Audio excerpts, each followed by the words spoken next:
It's on with the MOT prep on the Volvo 480. You can see it's quite dusty, but we've got a few things that we need to fix. Continuing on from the previous video, this is where I'm getting it up to MOT standard, ready to take it down for an MOT and find out how we get on with it, I suppose.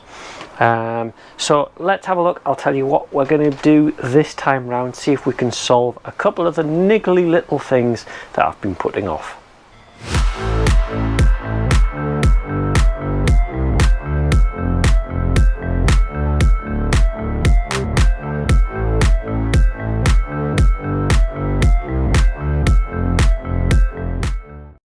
Well, the first one that I've been thinking about is the rear wiper, because the rear wiper hasn't been working quite right. To be honest, it's the first time in a while that I tested it recently, and it was turning a bit, but it wasn't going back to the start point, and it didn't seem to be moving very much at all. So I think it was seized up a bit. Now I have poured WD-40 into it to see if it'll ease up. So let me put the keys in the ignition and I'm going to turn it on and let's see what happens.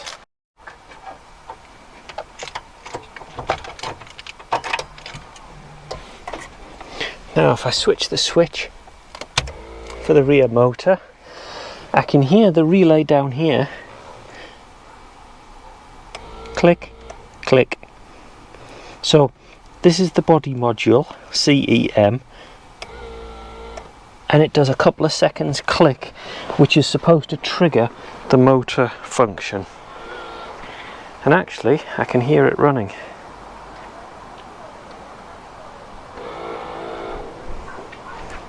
But you can see it's not doing a full sweep. It's only staying on as long as the front relay is engaged, and this should self-park back to the start point. So I'm going to turn it off and I'm going to show you how it's wired in.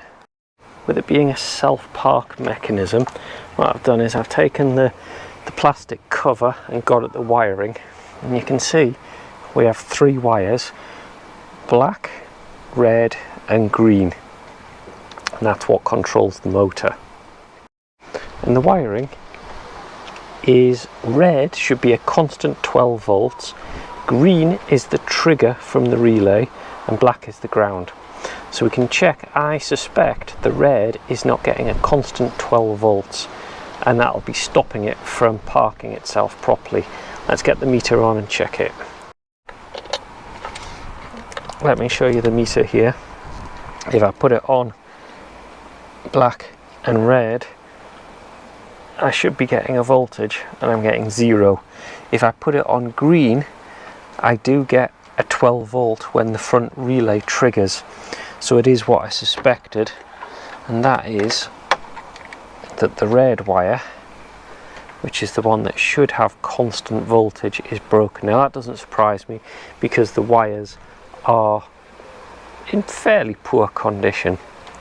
They're also quite thin, I think, unusually, but it's going to be either a break in this loom that goes along, round and into here. So I need to identify which wire that is and see if it's broken or not. Actually, the thing that I forgot to do first, which is the most obvious, is to go down here and check the fuse box. It could be as simple as a fuse blown. So let's have a little look.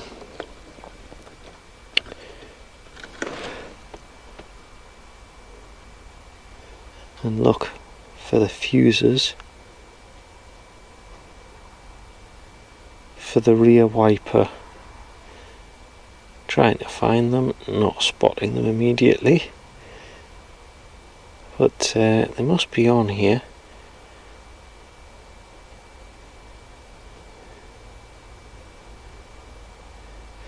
Wiper motor, front and rear via SEM, there it is.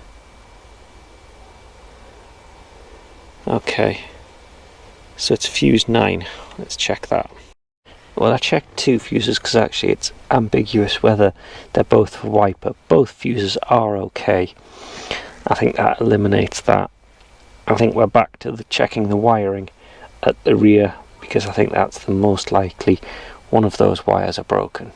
Before I dig into the wires, I thought I'd have a look here. So J2 is the rear wiper, that's our ground, which is brown.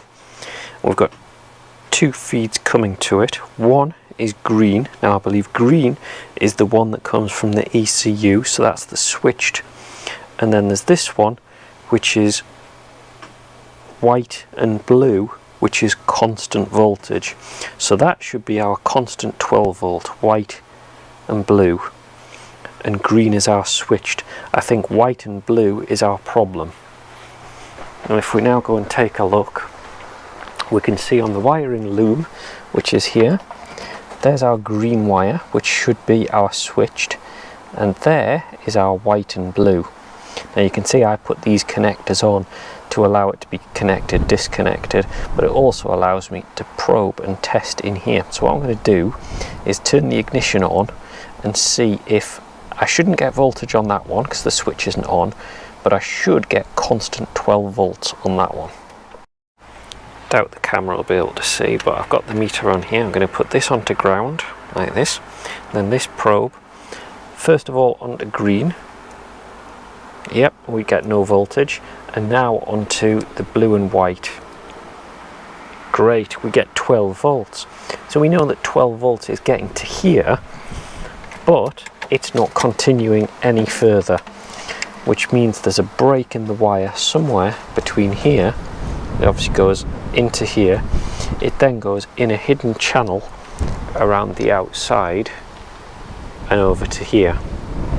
And I need to find out where that break is. Now there are a couple of connectors here, little bits here, so I'm going to start trying to work out which wire is this one.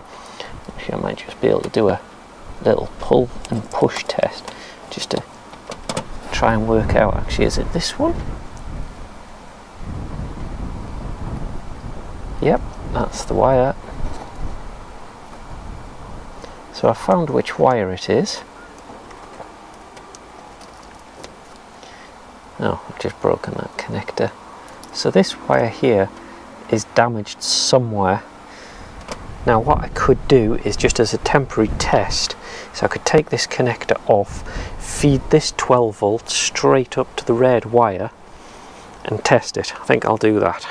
Before I do anything more, I've put a temporary wire to join the red cable up to the constant 12 volts, and I don't know if you can hear, the motor is running its full sequence. So that would be doing a full wipe, so that's good. So I know that when it's connected up, it's working correctly. There is a problem somewhere in this wire. Now I'm not sure whether to just put a temporary wire, obviously a little bit better than this, just for now, because I think I need to remake this loom because it is not in great shape. What I could do is I could cut these wires back, take these wires out. I'm not quite sure how to get them out of this channel, because I'm not sure what this channel is, or how secure or glued or whatever this channel is, but it all really needs redone. At least I know what it is now, and I can just put this wire on a little bit more permanently, and at least that will then work sufficiently again for MOT time. To replace this wire, there's there's 5 wires, because it provides 3 to the motor, 1 to the rear light, and 1 to the heated windscreen. And you can see it goes in this channel. Now what I've found is, if you look, the channel has got a rubber cover to it. Then it's got a little foam insert, and then you can see the wires, I've pulled a couple of them out, go around like this. Now they're all black wires, so it's difficult to identify them, but that seems fairly straightforward how to replace them. So I'm just going to replace them all. I'm going to order some 2mm cable, which will be good for about 15 amps, which should be plenty for the motor. And I'm just going to replace the entire run, redo the entire cable run down replace this rubber grommet here into here. Also cut back a little bit on these. Whether I put them on connectors or not, I'm not sure. There's no real need for that. And then rejoin them back up again, and that should get them back working quite nicely and tidied up as well. So I'm going to order that cable and get that done, and that I think is going to be for a future video. So I'm quite pleased with that. That will do in terms of getting the rear wiper working. Fairly short video, this one, straightforward, with just a little bit of electrical testing. We've figured out how to solve one of our electrical problems on our Volvo 480. Hope you've enjoyed the video, and I'll see you next time.